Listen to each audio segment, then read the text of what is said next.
Thank you. Okay. Looks like the sound is working. I'm sorry, I have a very strong voice, so I'll try to speak slowly and not louder, but mainly slowly, because unfortunately English is not your language, my language. I'm Italian, and I should say spaghetti English rather than just English. So before starting, I wanted just to ask to you, who of you has sales experience? Whoa, whoa, whoa, whoa. So I should be a listener, not a talker. So congratulations, very good. And even if we are many people, I hate the traditional blah, blah, blah, blah, blee, blee, blee, blee, blah, blah, blah, blah. But I would like to have a little bit of interaction. So I often ask questions, and eventually I volunteer someone of you to interact as much as possible with me. So, a little bit of technical, just to start.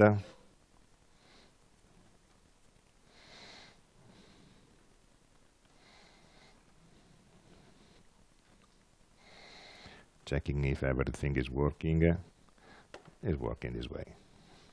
So the aim, and I'm happy to see that most of you is actually involved on sales. Nevertheless, the aim is to talk with people that has a limited sales exposure on going abroad. Even if you are an expert on selling here, not necessarily you can become an expert at selling in other country. So there are some tricks. And not necessarily if you have developed a good sales competence, you have developed a good sales skills. And we will talk about this during the day. The day is going to be split essentially in three parts. One part is talking about the sales cycle, understanding how the cycle of sales is going to happen. There are specific steps.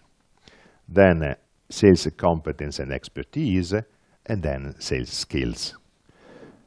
Skills is something that you can learn. Someone of you is God-gifted, so is very outgoing, is very smiley and nice people, and someone else is shy, but skills can be learned, like singing, dancing.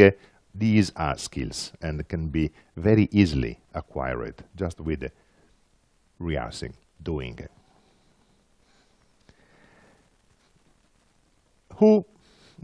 In our idea, who we are targeting, not only people that are executing sales, but also people who are managing sales.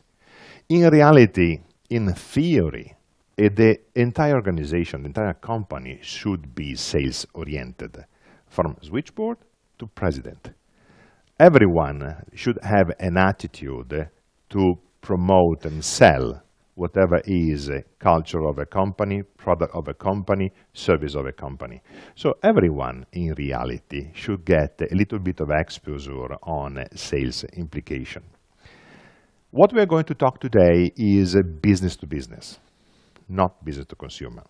Business to consumer require different practices and different technology and techniques. So, sorry. If someone of you is more aiming to business to consumer, today we will roughly touch things that could be interesting for you. I already asked about the sales experience.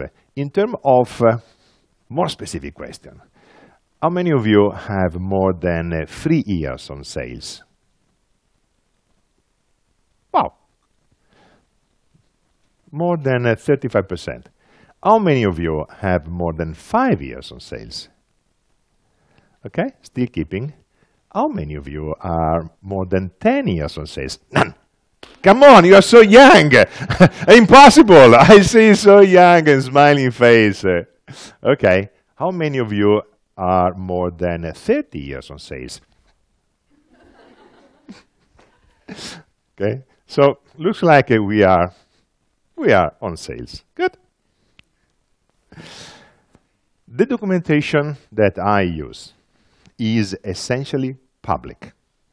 I use the internet documentation or the internet data. I downloaded the normal clip art from Microsoft website. So I just needed to underline that everything copyrighted by someone else is copyrighted by someone else. The way how is built up, the experience sharing that I plan to do today is mine, is my product. So let us start from a very fundamental, the selling cycle.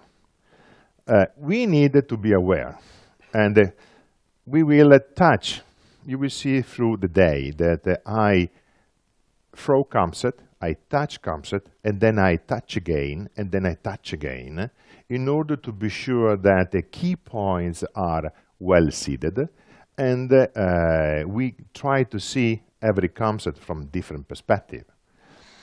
The selling cycle is a starting point, and the selling cycle is something that you need to be aware. You cannot believe or think or dream that you go, ha, here my product, oh yes, it is exactly what I wanted, and someone is buying. Even if buying is much more frequent than what you would expect. We will touch it later. So there are many steps. A key point, it's a cycle. It's going never to stop. Whenever you achieve a point, at the end, you close, you should already plan to restart the cycle and go on, go on, go on. When I was opening a company with a colleague here in Lithuania, and we were talking about selling, one of the key points, one of the key issues was to teach to the salespeople that the sales cycle was not closing with the sales, with actual order. The selling cycle should restart immediately and go to enlarge, change products, and widening. So I don't know what if you talk a little bit about me in the introduction, because you were speaking some lovely language that was Lithuanian that I do not understand roughly. So maybe it's also good to highlight who am I. My background is, do not laugh, please. Do not laugh. I am a nuclear engineer with electronics, computer design, and business administration master. So I am a combination of economic, psychological, because it's what I love. At the fourth year of my graduate university, I realized, oh my God, I should start psychology. This is what I like. This is exactly my, and in my dream, my drawer for the future is to get a degree on psychology.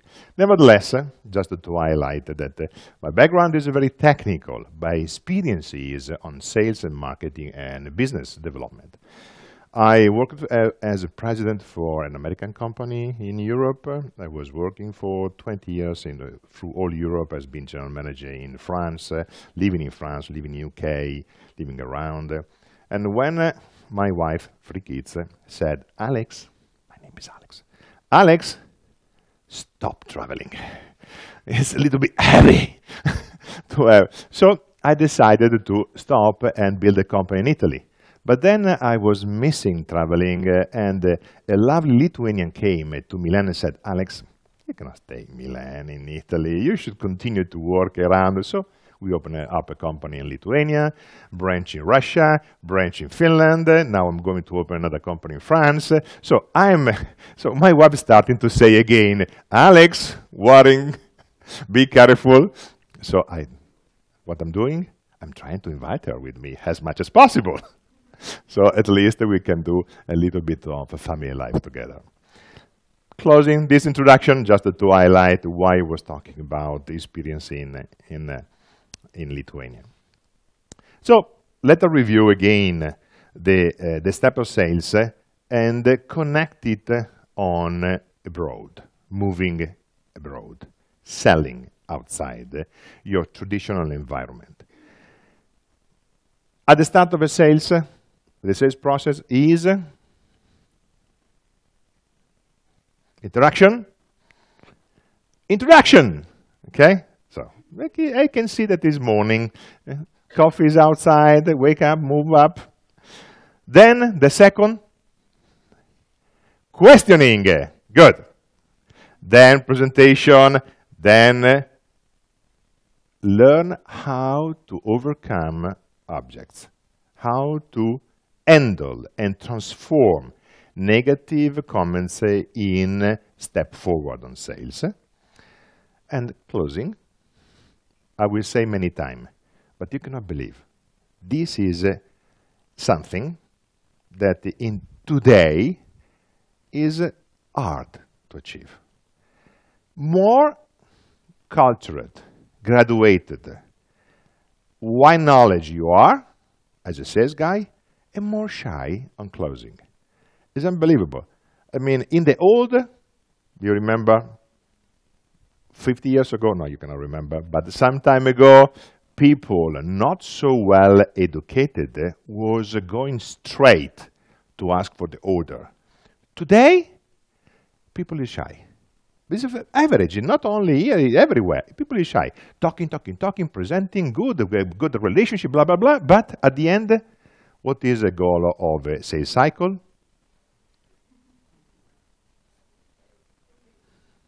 Closing the sales. So it's very relevant. It's very relevant. Not so common. So what does mean if you are attacking a market that is not your market? The first thing is to know. Again, I will talk about this a little bit later, but it was funny yesterday. I received a call of someone who was just straightforward, throwing to me information about what he want to do, not knowing who am I.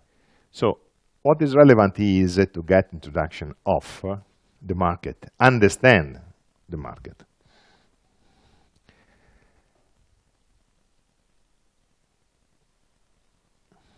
And then, once you understand the market that you want to address, understand and establish how are the ways to communicate with this market. Exactly how you would do when you make, in the sales cycle, a presentation or introduction and getting information about your customer. You need to do exactly the same work, but widening and more deep, talking about a market that you don't know.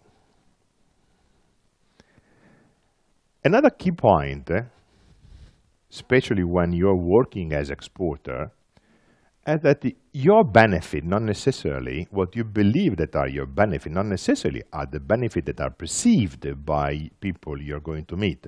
So you need to make a translation, not only literally, because you need to make a translation, you cannot go in your own language, but also in terms of meaning, that the meaning that you have in your mind need to be adapted on what the people in the market is addressing. And another simple, but how to get the order? Again, the key point is closing. But if you don't know the local way how to manage business, just an example. In Scandinavia, closing an agreement verbally is binding or binding. Is something that is becoming written on stone. America, nothing that is not written is really binding. You can blah, blah, blah, blah, blah, blah, blah, blah, blah, but if it is written, it's written. Again, if you work in Scandinavia, it's better that you take care on how you deal with customer, because everything that is spoken becomes binding. So how to get the order? How to be sure that you are getting the order in the sales cycle? Little bit about the closing. Even how to get paid is important. I'm sure that you are an expert on this, but sometimes it is always good to really underline. That is an element that you should never forget. Selling to someone that you don't know is very similar to apply your money for lottery. 50% chances, 30% chances is really unpredictable. We will talk about that in a little bit later, but sales process is a mathematical process. It's not based on lucky or outgoing behavior. It's a mathematical process. And it's a quality process. If you do steps that are based on quality, the outcome is the order and possible paid. And if you miss this stage, the introduction, gathering of information, acquiring information, understanding, then you are betting a lottery. You are not sure what is going on. You are not applying mathematics. So, knowing the market is the key point. There are some suggestions later on, but understanding the country, acquiring market research investment is a valuable investment, especially if you are addressing a market that you don't know.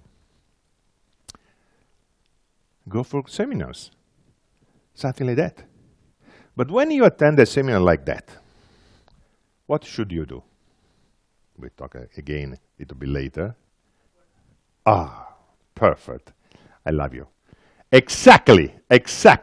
Networking, interacting, making a show of yourself, but not show, oh, I'm here, but business show, politely, in the right way, but interacting, because it's relevant that people, audience in this seminar is going to start to know about you. Now, today, you're not exporting in Lithuania because you are in Lithuania, but in any case, networking is important every time in your life. Clearly, trade show and exhibition, that is very basic, nothing special. Word of mouth. Do you know what is word of mouth? You know, I know. How many else? Okay? Is unbelievable powerful, especially when you are going to export in some country and you are lucky that you are already dealing, for example, in Lithuania with a company that is international, with different location. The word of mouth is a very powerful way to start to establish presence outside. Ask to your customer. Ask to your references in the customer. Do you have branches in Russia, in Finland, in Turkey, in France, in Italy? Who are your colleagues? Can you get me introduced to your colleague? How many of you use LinkedIn? What is the purpose of using LinkedIn? Sorry? Sharing connection. Good. What else? Networking. How are you? Okay, good. Good. Get introduced. Good. I mean, you are very developed because normally the first answer is find a job. Clearly, yes. That is why LinkedIn was starting about. Another way how to use LinkedIn is to make account mapping. We will see it later on, but account mapping means understanding in the organization who are the people. And it's very powerful to find who are the people on LinkedIn. So you can get introduced through using LinkedIn, you can get introduced using referral and so on, but it can be also a starting point on who is the marketing director, who is the buyer, who is what else in the company. LinkedIn started to be very powerful.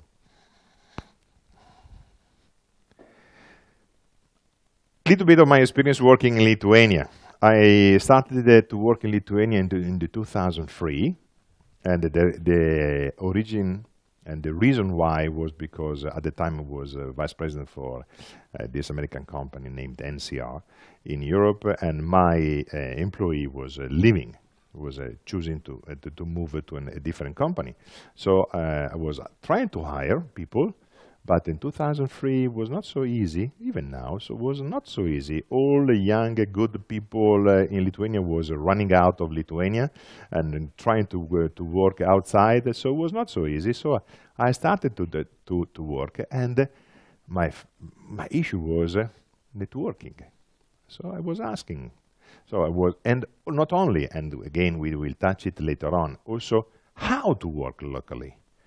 And my first step was to use networking, international company, as I just said, get introduced, and starting to ask word of mouth. Ask to my counterpart, can you introduce me to local partners that you are dealing with on IT technology? And they gave me a flower, a catalog of possibilities. Then can you please call and inform that I'm going to call? And slowly building up, and then after 10 years we decided to build a company together with one of these channel people.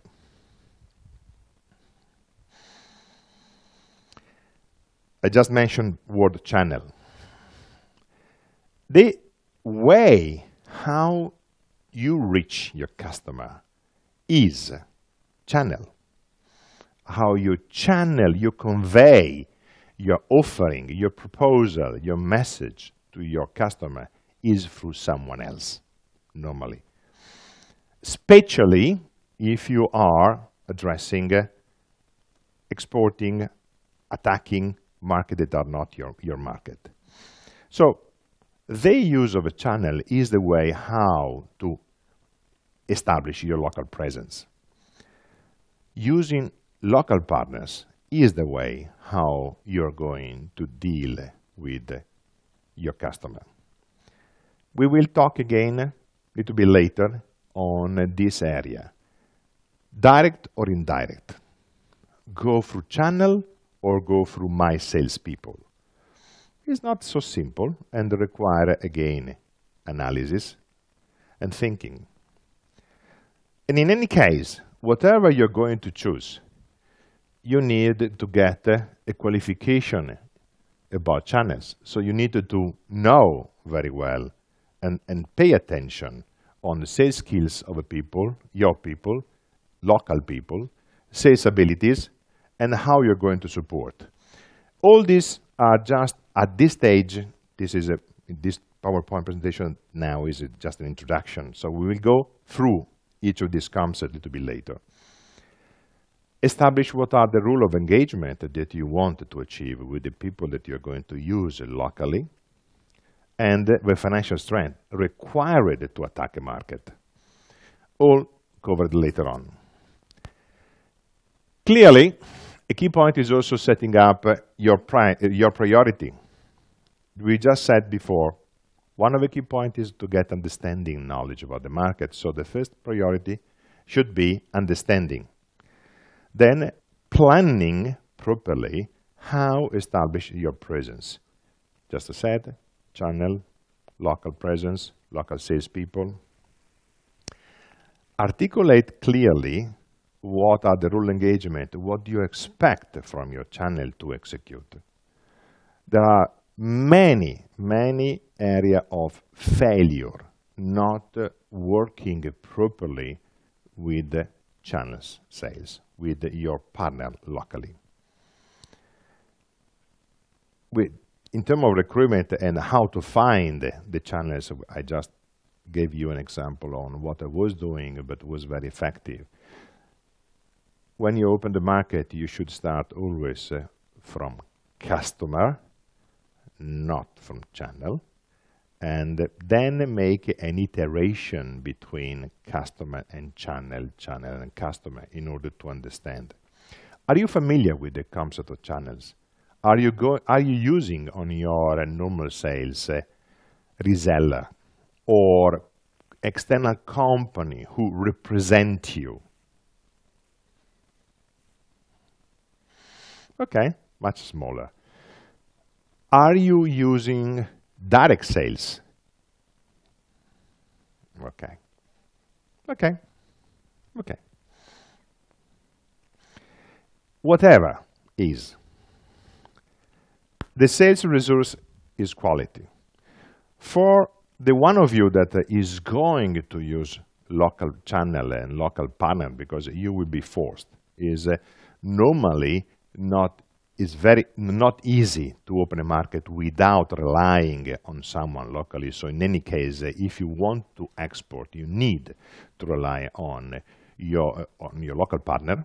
So you need to rely on channels. A key point is, in any case, to assess the sales resource quality that they have. You cannot image to rely on a reseller without assessing the quality of the salespeople. A key point or a key concept that I was often using in the last 20 years is to think reseller as outsourcing your sales force. That open up a way of thinking that is relevant. When you outsource something, does not mean that you give an action to someone else and forget and just look for the results, but imply a constant interaction with the outsourcer and a constant talking on the people that you're going to outsource something. Can be on manufacturing, can be in logistics, can be in administration, and can be in sales. So I was managing about 150 reseller. It's not easy, but at least with, you know, the Pareto law, 80-20, at least with the 20% of 150, means about 30, I was acting as a virtual sales director. I was acting as a virtual sales director. So I wanted to know exactly how the salespeople of my reseller were spending their time, and I was developing incentive programs to drive their sales force. So it's relevant to take in account that managing an external company outsourcing sales does not differentiate so much on managing your own sales. It's just more complicated.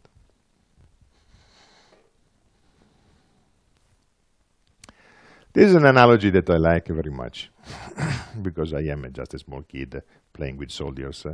No, there is a little bit of an analogy between sales and marketing and war. And there is in the academic has been since the 80s for about 20, 25 years, a lot of talking about this analogy, a lot of books, but it still is a very, very, very intriguing in terms of concept from thinking perspective. Logistic. When you're going to attack an unknown market, so you're going to export, we were talking so much about sales, but also how to supply the sales, how to supply the goods are very important. So logistic in your business plan should be a key component. Salespeople skills should be a key component because like in the army, you normally have skilled sales forces or even special forces. Is exactly the same. You need to identify which kind of sales type you're going to use. We'll talk about that. Do you know how many sales type are normally in the world? That's simple. Anyone know the difference between these two sales types? One is the hunter and one is the farmer. Do you know about that? Good. So these are the hunter and these are the farmers. But you need both if you wanted to attack. And again, strategy, analogy. You needed to have your sales strategy to attack a market and very good knowledge about competition, competitive presence. And it's becoming harder to get knowledge about competition if you are not based in that country, but you can gather it and you can get it. How many of you spend time on competition every week? Understanding what your competitor is doing every week. I saw one hand rising. Okay? So, competition knowledge is fundamental because to sell to someone is not enough to have a good product, have a good salespeople. Even competition have a good salespeople. Impossible could be good to hire them than to have them fighting against you. But nevertheless, it's fundamental, it's relevant. At the end, sales force is the gold mine of a company. And is something that everyone should be always aware. You can have a perfect product, very good, fitting everything, but if you do not communicate properly, and if people does not know that you are in the market, and if you are not able to show how the product are fitting with the buyer expectation, what will be the results? No sales. So, and today's seminar is also something in this area. Plan to spend the time and energy on sales force development. Understanding how the sales are happening, we talk again, and manage properly how the sales, incentives, every salespeople. Do you have your salary based on a fixed salary, or do you have a variable? Because I saw that about 90% of you is on sales. So how many of you have a variable sales, a variable salary? Okay. And how is the commission rate on fixed salary? 50. All 50? 30? 40? So now the question is not to know about you and about your income. By the way, by example, this kind of question that I was just placing in some country is forbidden, in some other is open. In Lithuania is open, so I was using.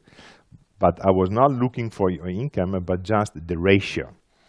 Incentive is a key point, and how to drive a managed sales force from a manager sales perspective is strategic. We talk about this many times in the last 20 minutes. Sales skills, sales skills, sales skills. Means human behavior. Means ability to interact with other human beings. Means ability to understand.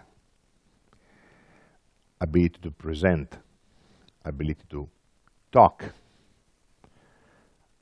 Rather simple, rather normal skill, but need to be magnified, need to be very strong.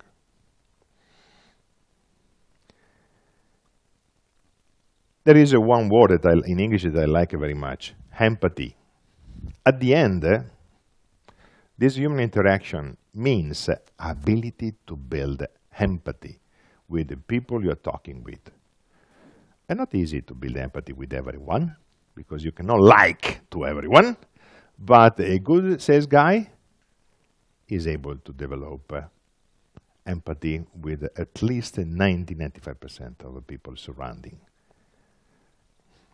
Does it mean that you need to have a mask in you? No, you need to be you. But you need to develop the way how to interact with the others.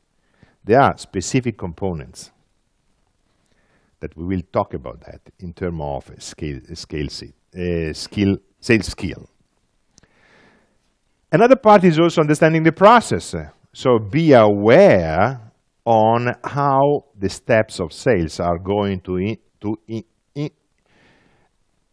in some extent, impact on your life, impact on the way you are managing the interaction with the others. Having a good skill, it's very relevant, but also understanding the sales process is relevant. And both are key points. So, understanding mathematical sales, we have an example how to develop the proposition about you, of the product, of the solution that you are offering. We just spoke about channels and how to build a winning team. I was talking about skill, sales skill, human behavior. The first is listening. Alex, you were talking about outgoing, not shy, and talking, and now you're talking about listening. No, the most fundamental skill of a sales guy is to be able to listen. Do you agree with me? Good. Do you exercise yourself on listening? Do you spend time on this? How to listen the others? It could be interesting. Also, make a little bit of role playing between ourselves and see how everyone speak about some topic. We can make it later on. And listening, by the way, is a key point. Questioning is also another skill that is very relevant. Questioning is, in some extent, part of listening. You cannot believe how many times I met people who were placing clever questions, but not listening to the answer. Unbelievable, but it's true. Just not listening. And thinking how to place the other question. So it's so common. Probing. Probing is just a slight clever variation of questioning. It's placing simple question at the right time as a sensor to identify what area of communication should I make more deeply. Probing. And body language. I'm going to kill you this afternoon because I have about 30, 40 slides on body language. Boring, but in reality can be interesting. Body language is absolutely a miracle way to convey and gather information. Eyes. I remember, I share with you a little bit of story. I remember the first or the second time I was coming in Lithuania. I was meeting a major retailer in Lithuania, and the IT manager was a nice person, but I was, I'm Italian. I was going, talking with my body, smiling. So I was meeting a guy. Hello, nice to meet you. I'm Alex. Nice to meet you. Blah, blah, blah, blah. And what do you think about what I just said? Maybe yes. What does mean maybe yes? Blah, blah, blah, blah, blah. Maybe no. So it's absolutely, for me, was a lesson. I mean, just talking with someone that developed, remember, is a buyer, developed such a good skills on hiding emotion, hiding information, hiding everything. The only weakness of this gentleman are the eyes. The eyes tell a lot about him, but not the face, not the body, not the gesture. The eyes were conveying information. So we will talk about this in the afternoon and we will share. Now, We spend time about Salesforce and again a little bit of information on how I view sales. If I'm interviewing or talking with salespeople that I detected that they are not having good sales skills or not understanding, I consider that he should move to a different job. It's not sales. Very often, I met what I call lone wolf. Very good on sales, but a fundamental lack of sales process understanding. So this guy was essentially relying on God-gift skills, in natural skills that he has to perform sales. And quite often he's performing well on something simple in terms of selling, but not knowing the sales process is failing when we are talking about complex sales, something that is not just simple product. What about the reverse? I had many people in marketing hating me about this statement. So there are people who knows the theory perfectly, how the sales should go. Absolutely perfect, but missing the sales skills. Marketing people, perfect. Stay working on literature, market research, the defining marketing campaign. But if you miss the sales skills, that better that you run marketing. Clearly, if you're Alex, you are in the right position. You are ideal. So, acumen and sales skill set. No, I'm not saying that. Okay, this is the first part, was the introduction, but we touched almost everything we are going to talk during the day, but was just an highlighting.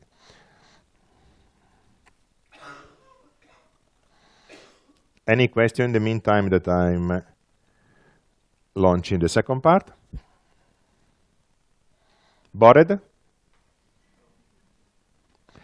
So, before starting, what would be your expectation to be here today?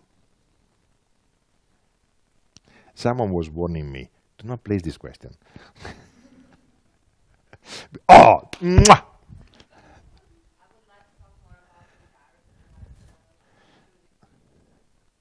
Good. We are going to do that because it's also my competence. So it's a wedding invitation. What else? Come on, I see you're smiling. And you? Yes.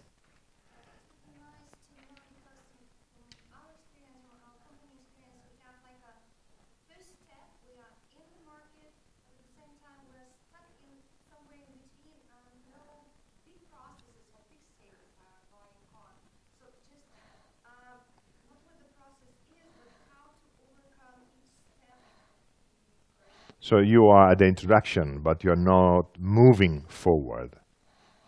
Interesting. We are going to. I hope we are going to touch it, but it's very interesting.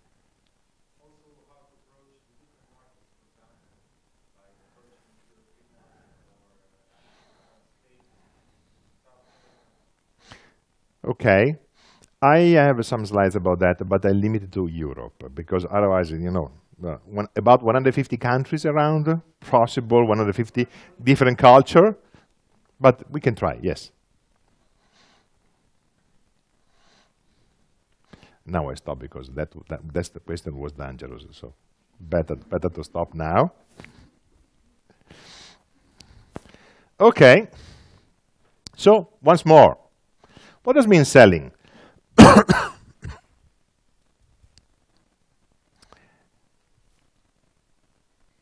Does not mean to sell your product. Means to understand if your product is fitting with customer requirement. Is also part of the answer to your question. The fundamental error that many companies are making is to say, I have a good product. So go to the market and says, here's my product. Look at it. Beautiful. Nothing better. How you can survive without buying my product? Impossible. It's so superior. And the guy was never thinking to buy that kind of product. And if you do not match requirement, need with your features, it's going to be difficult to sell. I know that is an abused example, but let me do it. Selling fridge to Eskimos is going to be useful? No. So, first step selling is understanding what the people want to buy from you. Then, build a persuasive statement about your solution and products that is matching with what we just said before. You as an entity, you are nothing without your customer.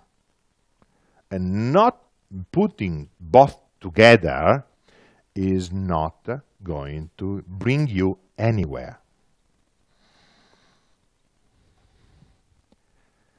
I said already once time, I continue to repeat, matching can become just a theoretical exercise if you're not going to get order. And you need to learn how to get order. Close the cycle. Clearly, get paid. I already said, but let me restate once more. That is the most fundamental error that 90% of a company do. The marketing myopia.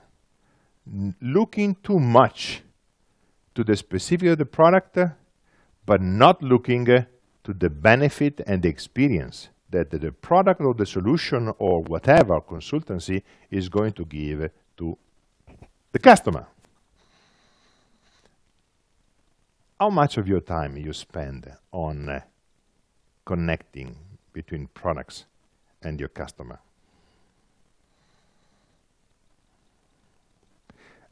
I saw so many presentations, so many. How they are starting. Let us play a little bit better. How your presentation start? Can you, because I'm asking to you because you were placing wonderful question. How your presentation start? Tell me how your presentation normally go.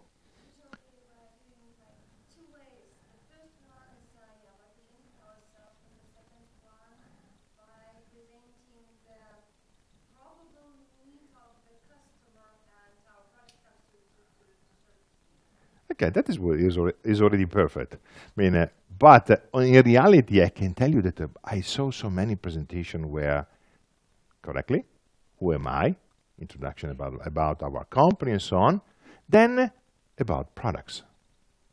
I'm familiar with computers, so let me just give an example about computers. So, my computer is 4 gigabyte. 2 tera of hard disk and is performing at the speed of 3 gigahertz and the encapsulation is perfect, is a thermal, but perfect, everything is good. They were looking for cars. So again, simple example, but I saw so many product-specific presentation. People boring the audience, just going very detailed about the specs of the products and paying a little bit teeny time about implication, benefit, emotion around buying something from your product. So that is an area where everyone, is not only Lithuanian, Italy, Germany, whatever, even if, going back to the comments that was from the guy on the back about country, it is also true that you need to be aware.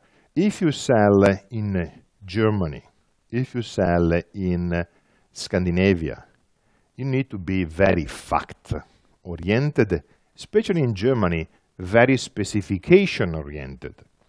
If you sell in South Europe, Italy, Spain, you need to pay much more on relationship than specification. I'm not saying that you do not show what are the product of a component, the component of your product, but I'm underlining the relevance that you as a sales guy need to apply more in terms of attention, depending on where you're going. So if you are, again, addressing the German market, a good presentation definitely is going about specification and benefit. If you're talking in Scandinavia, is about, or Netherlands, facts, experienced by someone else using your product. If you're talking about UK or America, about benefits and experience. So require a little bit of tuning depending on the kind of market. But definitely the key point is to go over the product or solution specification and build a connection between who you're talking with and your product.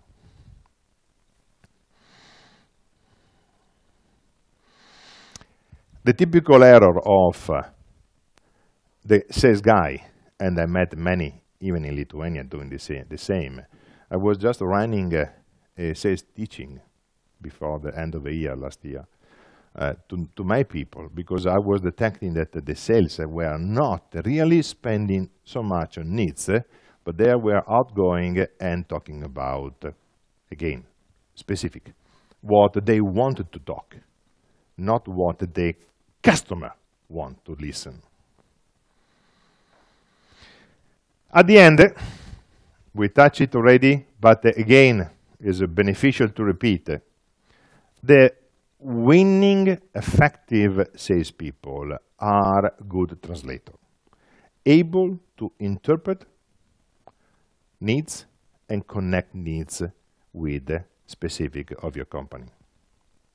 Especially when you're talking about innovation, you need also to be educator, able to drive your customer on an unknown area and educate, develop.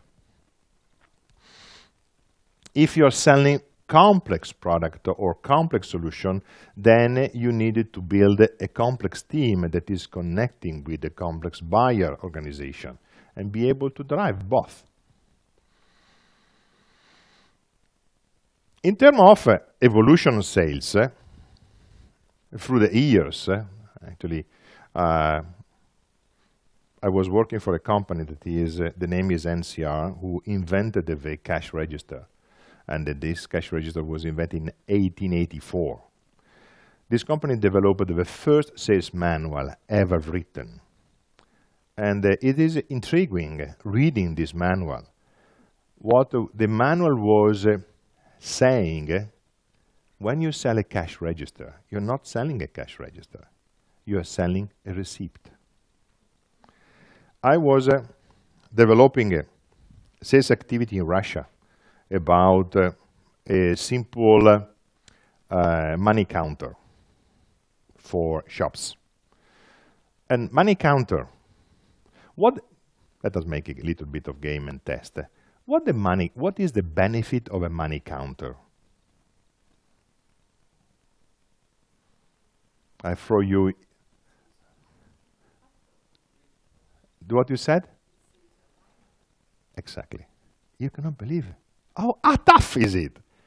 The presentation about the money counter was how can wait, the absolute accuracy and the perfect. But in reality, why people buy the money counter? To save time, to go out at the end of a day, half an hour before, to go for gym, to go for kid, to go for family. So the key concept of a presentation should have been, I'm here to save time. I also use another example that I will probably should use a little bit later, but is also nice now. I was surprised by a cold call that I got about 15 years ago from USA.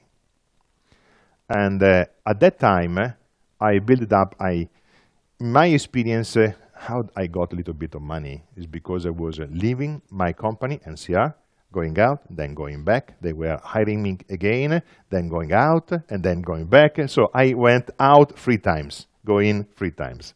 But joking. But essentially, the key point is that was the second time I left NCR and was building a company in Italy. It was 96, was the first company in Italy selling internet services. And it was good. No one know about that, but it was funny. Then I got a call, very simple, by an headhunter. Mr. Alex, I know that you open up a company. Would you like to open a company with our money?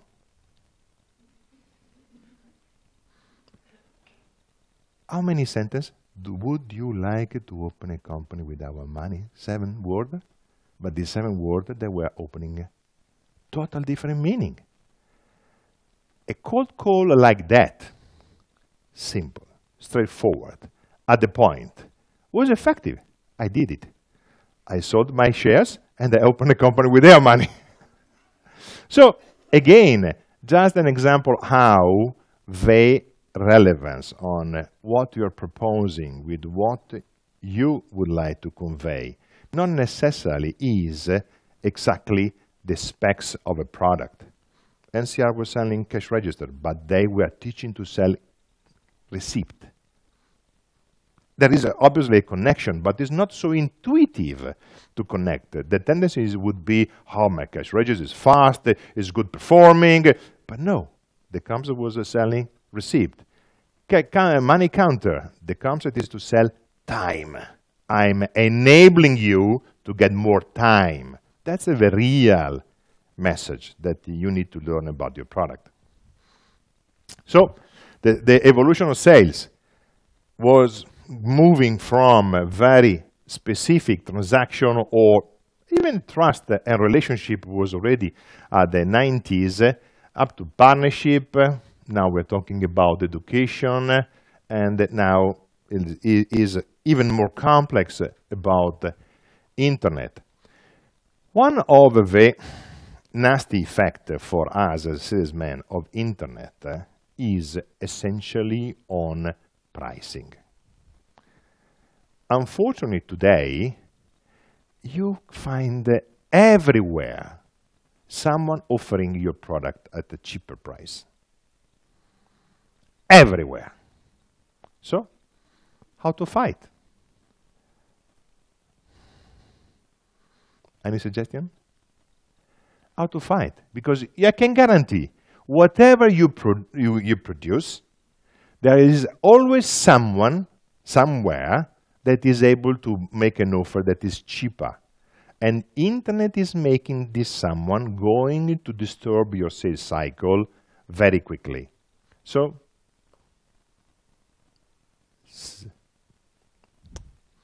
I don't know, but girls have a much more outgoing here, huh? Guys. But obviously, I would not say to a boy. Huh? Okay, so perfect. Thank you very much. Service is a way of differentiation. Services on selling is a starting point of differentiation. Services on delivering product, services on executing are a key point.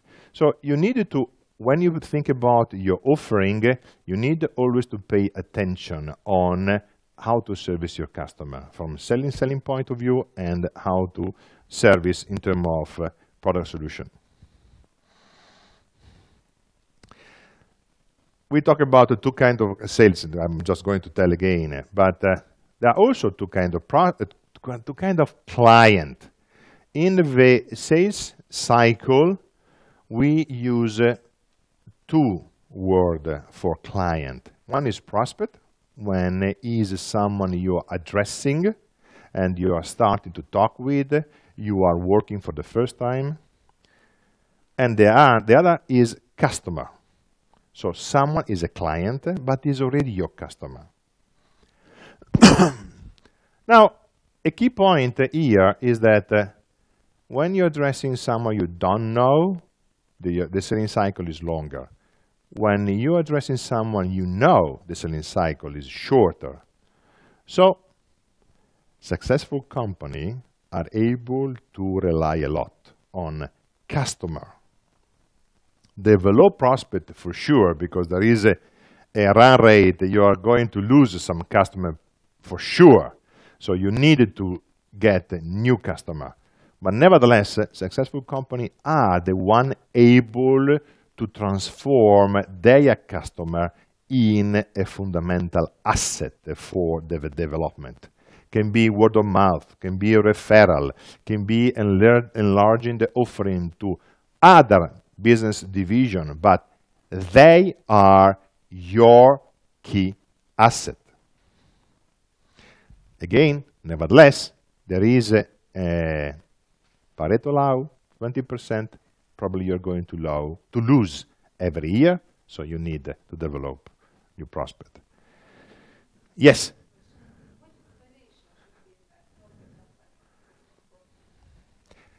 A healthy company should have exceeding 60-70% of business coming from customer and 20-30% business from prospect. But the really successful company is the one who is able to keep selling to your customer, because it's short sales cycle. You know everything, you know everyone. You just need to follow your customer evolution.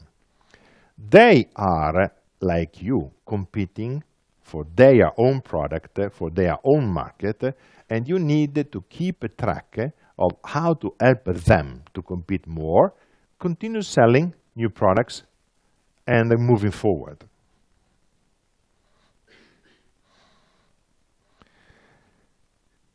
Is an implication, but is dramatically more easy to sell to your customer than to a prospect. Dramatically, much lower. And again, many salespeople have a tendency to forget. Oh, I sold. Now I look for another one. No, stay, check, because they are your asset. The experienced salespeople I was hiring thousands of people, salespeople. And the most experienced salespeople were telling me their portfolio, customer portfolio. I am able to come and I have knowledge about X, Y, Z, blah, blah, blah, listing the portfolio. Because for experienced salespeople, the customer portfolio is the asset that they have in their pocket. Moving from a company to another, the expectation is that they bring a relationship developed to another company. I just said before, hunter. So, good on business development. Able to see strategy. Able to drive the company to develop the right strategy. Eager to close order. Means is a matter of self-achievement.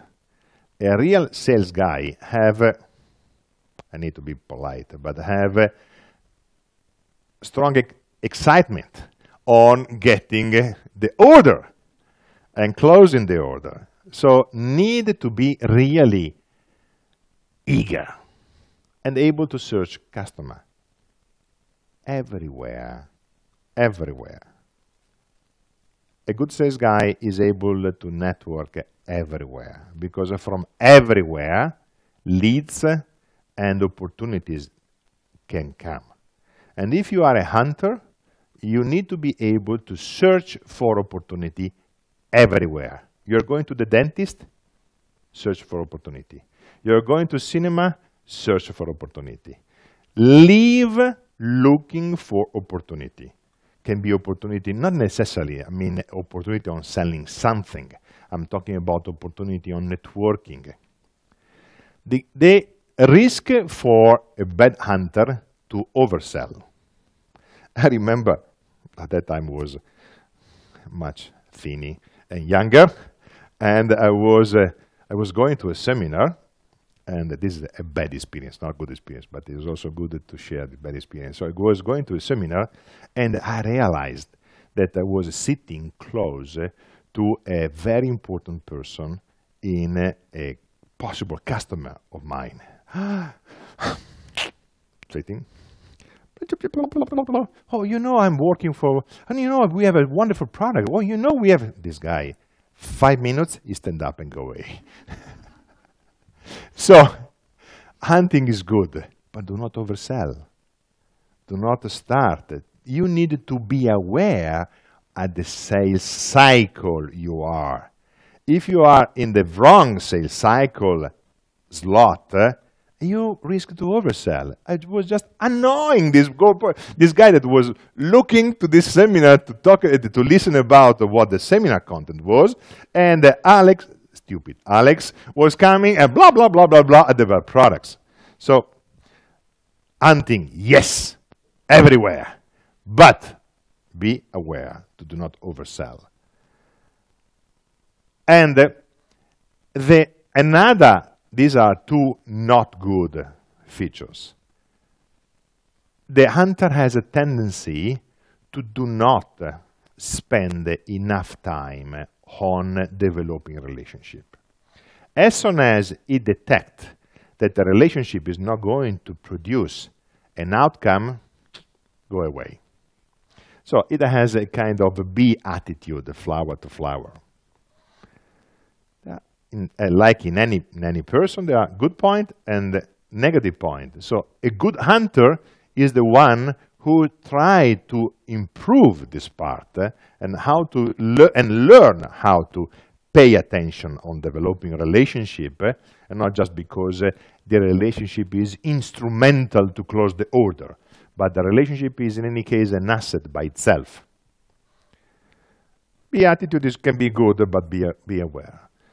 The other kind of sales guy, farmer. Good on business preservation, good on staying at the customer location, visiting the customer even too many times, but looking very carefully on how it's going. Detail-oriented. If you ask a forecast to a hunter, what you're going to get? Nothing. If you ask it to a farmer, you get a very detailed, precise. I expect to close order in this, and this way. Eager to please. So relationship oriented. The farmer is someone who pay attention to be well accepted by the customer, to the relationship. Hunter he want to please, yes, but what he really want is to get the order. I mean, I'm happy that you are so nice, but this, can you sign, please? This one, signature. Sorry, customer, can I remind you that it's time for signature?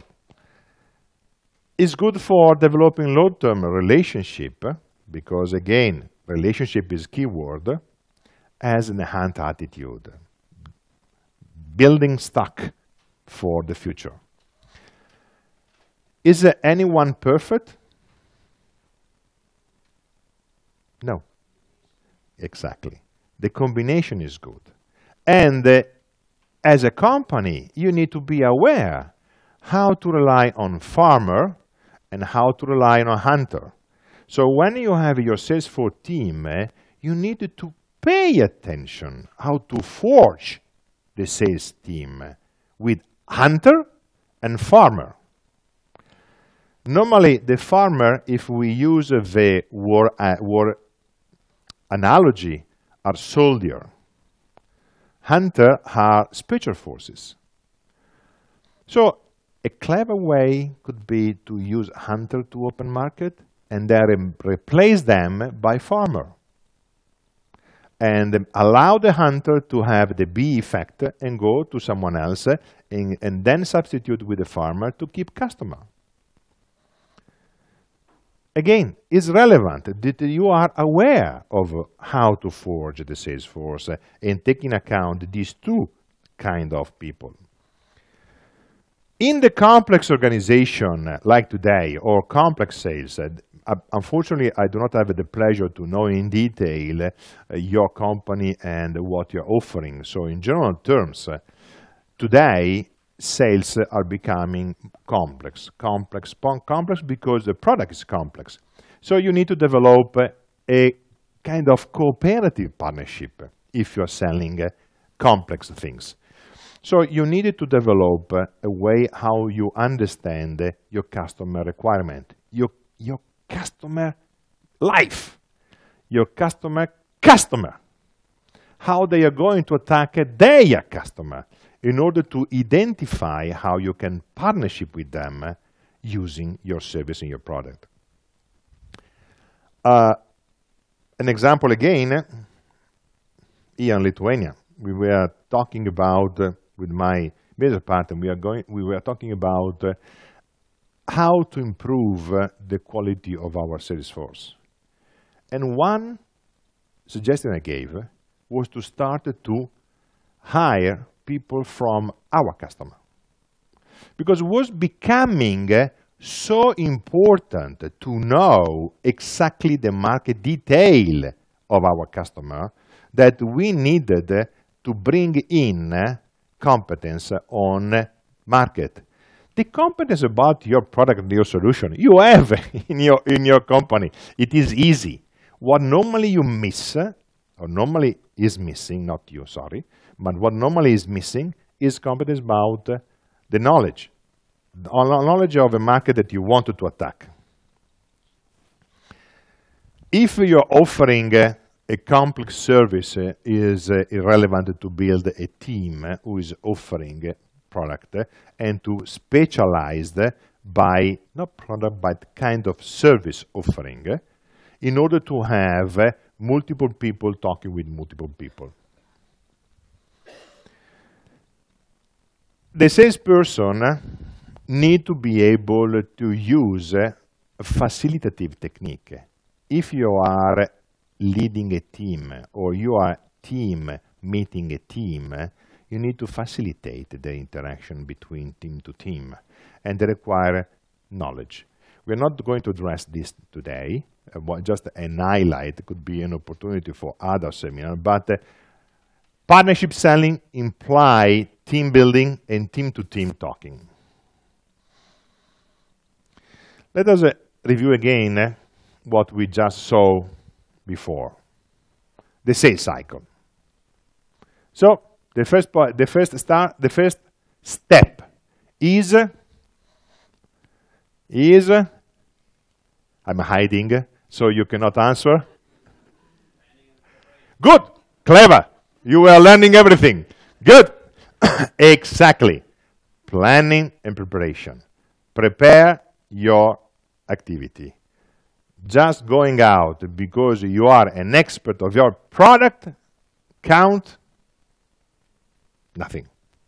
I need to be careful, because if are you used to say like this for 0? No? Okay. Because it's a very dangerous gesture in some countries. So 0. Okay?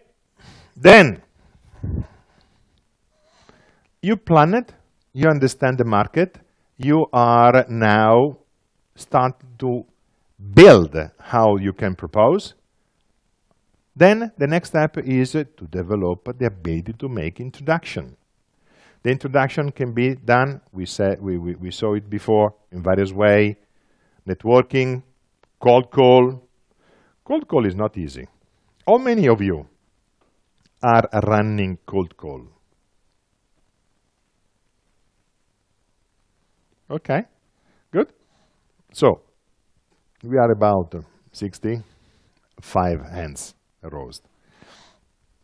Cold call should be something that you get doing frequently. Then, ability to make questions. The third step in the sales cycle is to start the interaction. Start to gather feedback from the customer. Start to understand.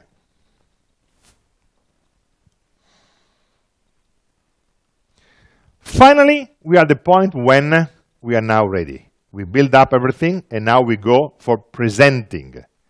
Now we present, we convey to the customer what we built up so far. The reaction? There will be reaction. Be sure. Whatever you're saying, because the competition was meeting the customer before you, or whatever, there will be some comments, and you needed to handle. We will see how to handle these object. Then I will never stop to remind, closing. You need to close. Many shy people have a tendency to do not ask for the order. And then, do not forget that whenever you sold, you need to make a follow-up. One of the major drawback or major problem that I had developing sales team was then that the good sales guy, once closed, they were killed because they were spending so much time on fulfilling and executing and taking care about the order they got. And then again, this was a key problem that I found in the company that we developed here. That people was used for sales and then was also involved dramatically on fulfillment. What do you think about that? Exactly, is a wasting of resources.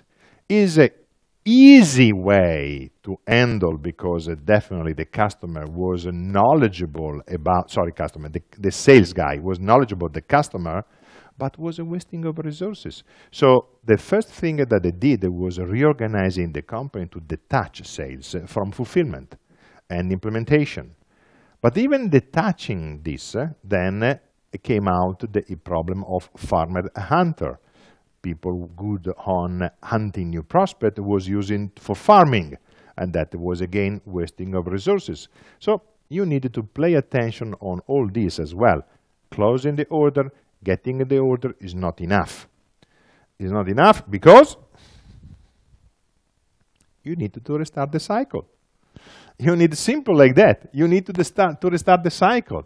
And if it is a customer, then you can jump to here, because you know everything. But if you instead wanted to attack a new market, then you need to restart the cycle and look for different customers.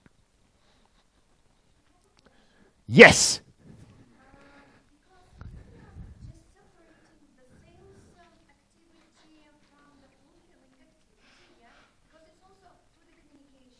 Mm-hmm.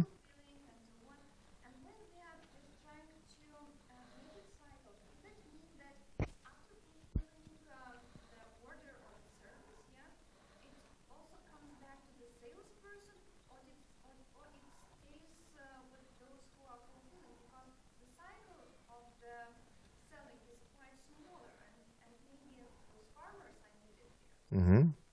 I mean, in principle, my answer would be that order need to be in any case to sales. Fulfillment is not sales. Fulfillment is executing.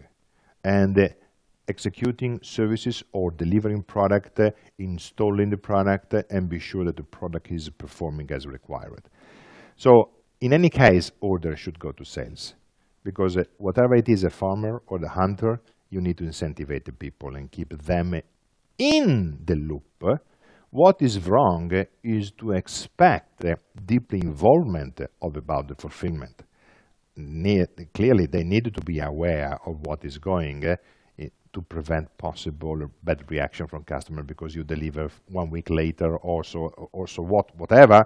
So you need to be aware as a sales guy, but order, go to sales.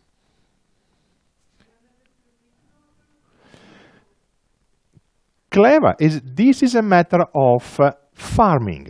If it is a repeated order, it has a nonsense to spend valuable hunting resources on farming. Consumable. You close the order for printer, just inventing something, but then paper. and the paper for this printer, would you use a valuable sales guy, even a farmer for a consumable? But your question is very valuable. A part of the organization that I told you before in the company here was also, still not implemented, but I want to implement it, to build up what I call in-house salespeople. So people who does not go outside, but make phone sales. With expertise or even on cold calling, that so is salespeople, but salespeople that normally do not go visiting because they can close the order buying such a simple item over the phone. Then just cost saving and clever to use a sales guide for making this kind of sales is not a really good way. Nevertheless, and anytime salespeople go visiting, he need to remember that selling to customer is always easier than selling to prospects. So need to remind, did you finish your paper? Should I call in the office to our inbound sales to check it and call you because you are running just for 2 weeks of paper?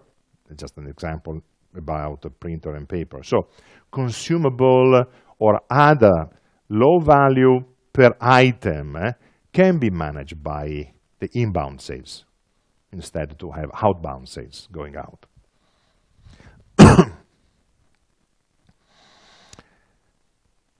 We were talking about international. So I told already many times, but again, once more, you need to be sure that your product is suitable for the markets that you're going. I was a kid at that time, but I remember something that was surprising for me. You're too young to remember, but at the time of computers, when computers were starting to be spread around, there were consumable computers manufactured by a company named Commodore. Say nothing to you? Anyway, it's a company that was making this simple computer, and this simple computer name was VIC. But they changed the name very quickly because in Germany has a very bad meaning. So in Germany was VC, but again is a bad meaning. So be aware that you need to adapt your product and offering to the target market that you want to address. Can be naming convention, can be coloring, can be the way you present and you convey, but you need to adapt. So first step. Second, you need to be aware of the competition, because the competition that you have here can be different from the competition that is there. So again, spend time about competition. Every sales guy spend time about competition. Try to learn who are the competitor. Sometimes the competitors are even old friends. Talk each other. Care about localization.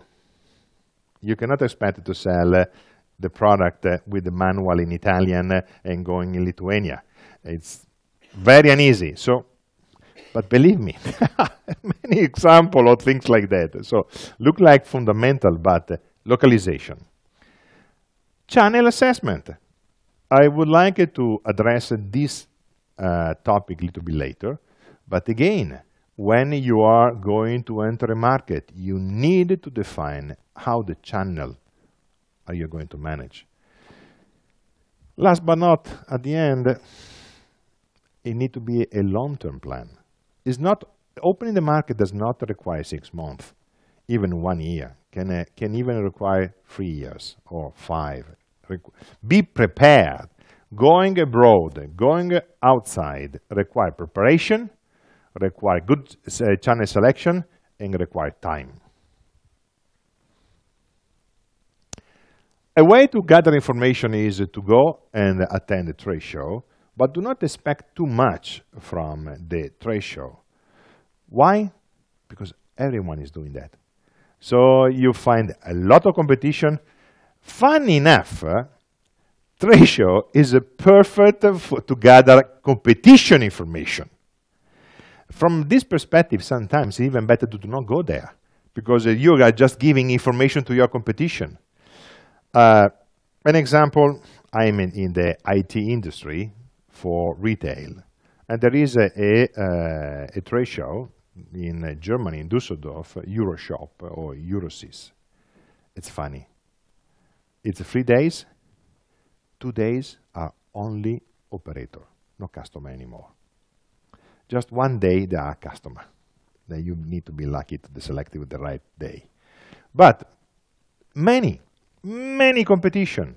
So it's good to gather information about competition, but the world is becoming so competitive in the economy and sales that trade show is good, but not necessarily is the right way. I found an example that was very funny of a clever people. And now I see so many Japanese repeating, use the trade show, but then book an hotel and have in the hotel a separate meeting and have a nice, good-looking woman or man at the entrance making invitation to go to the hotel rather than to attend the trade show. I'm not saying it's perfect. There is nothing perfect, but I'm just saying that you needed to understand what is the best way to reach your customer and understand the competition. Probably the trade show not necessarily is the easiest way or the best way. You need to be a little bit more cleverer than just simple attending the trade show.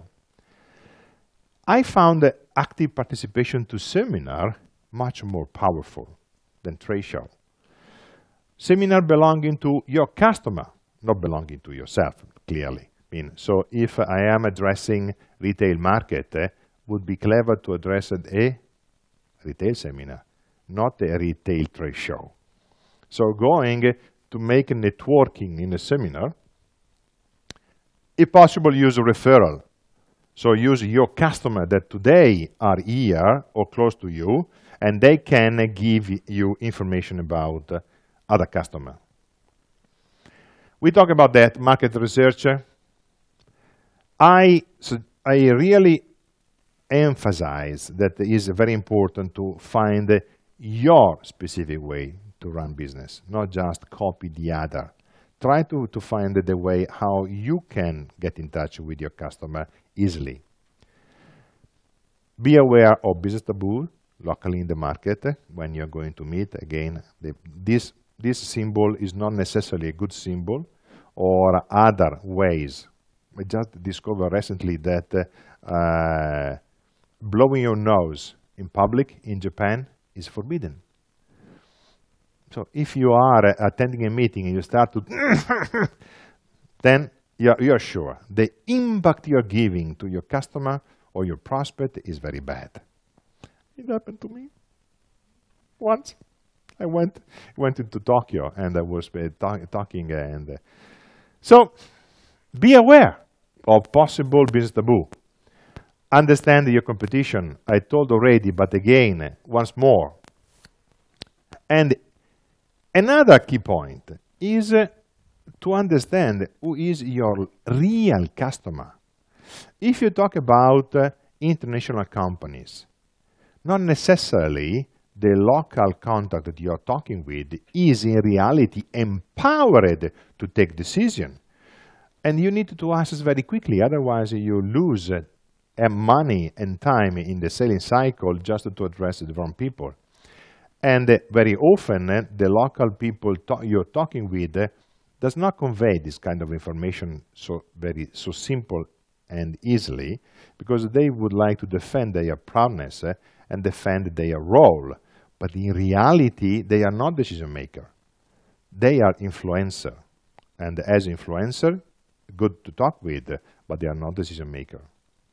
Do you understand the difference between decision maker and influencer? Good?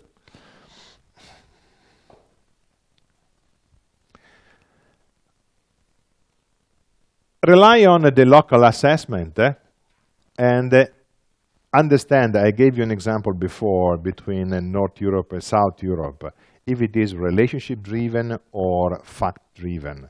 If you run a business in Italy, definitely fact can be important, but relationship is more important.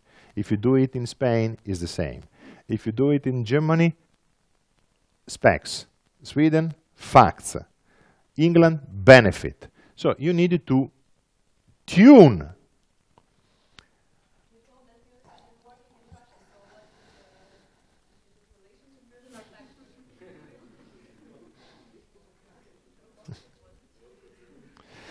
No, no. In reality, is I would say that overall is a combination, but is a relationship.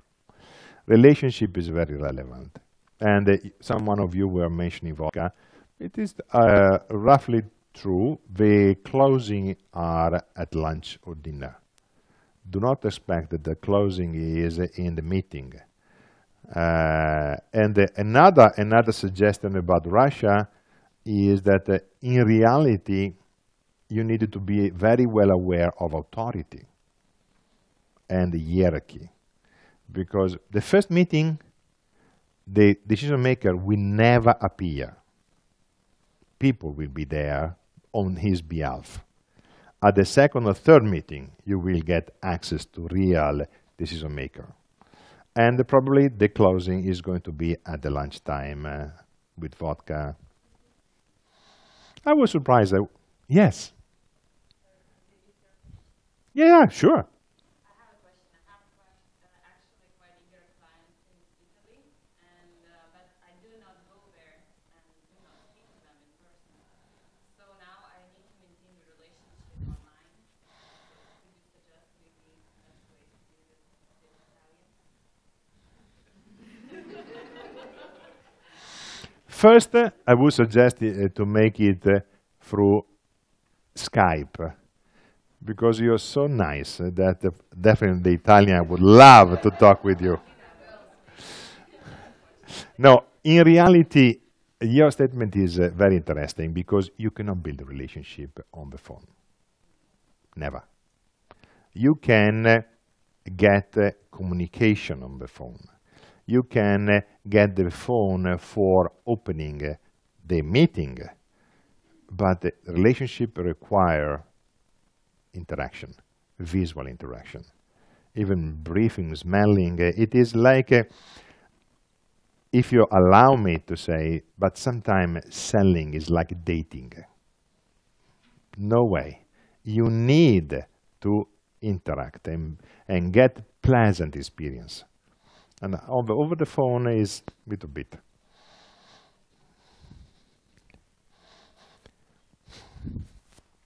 So, we are running quickly. We need to run quickly. We are overcoming objection, then closing just 3 or 4 slides, and then we finish. But we can stop in reality because we are not driven by slides or whatever. Actually, I would like, if you feel comfortable to make a little bit of stop, we stop here and then we continue.